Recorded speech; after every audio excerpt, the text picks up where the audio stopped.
Let's move on to the Ango Leasing saga, and the government has now remitted 1.4 billion shillings to a law firm linked to one of the Ango Leasing architects.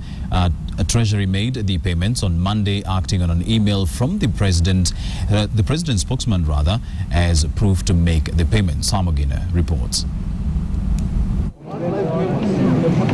The National Treasury has admitted to paying one of the key Ango Leasing architects, Anura Pereira, 1.46 billion shillings.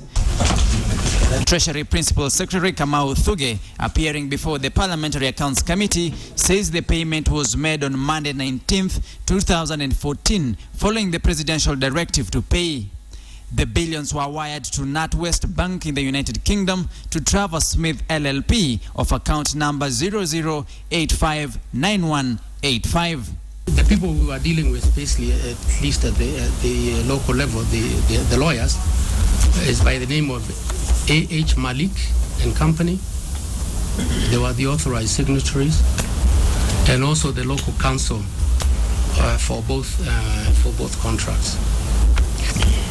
But as you also see in the judgment, I think both companies are associated with Anura Pereira.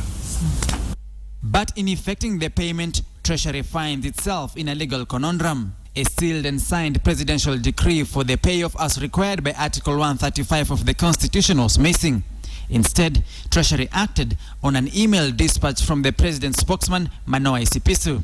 You did not have the written, signed, sealed authorization from the president. What I got confirmation from Chair was the spokesperson.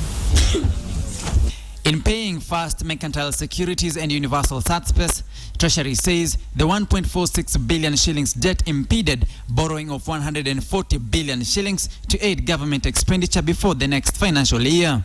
In fact, Treasury had sent a circular to all government ministries freezing any procurement for lack of money. But with the debt offset, the circular is to be reversed in anticipation of floating the sovereign bond in June.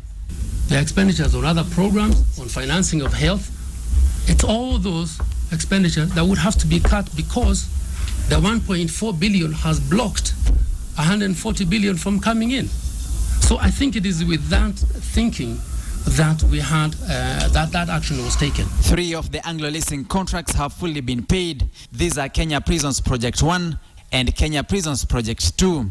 5 contracts cancelled for breach of contract. But Treasury was opaque on the money trail of 1 billion shillings refund from the companies. Treasury could not provide the companies' signatories as they only appended their signatures and titles, concealing their identities.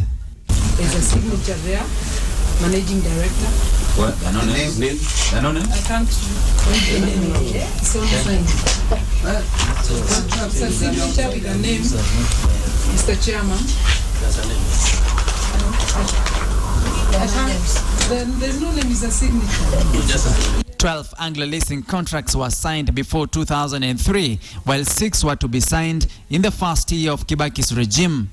7 of the contracts were shadowy companies which did not exist in the countries purportedly registered. A sitting member of parliament is among signatories to the Ango Leasing contracts, then serving as permanent secretary in the office of the president. What we are dealing with now is the international nature of investigations. How to make sure that we will have enough evidence, both from the witnesses to the documents, which can secure convictions. That's what we are zeroing on. Samogina, KTN.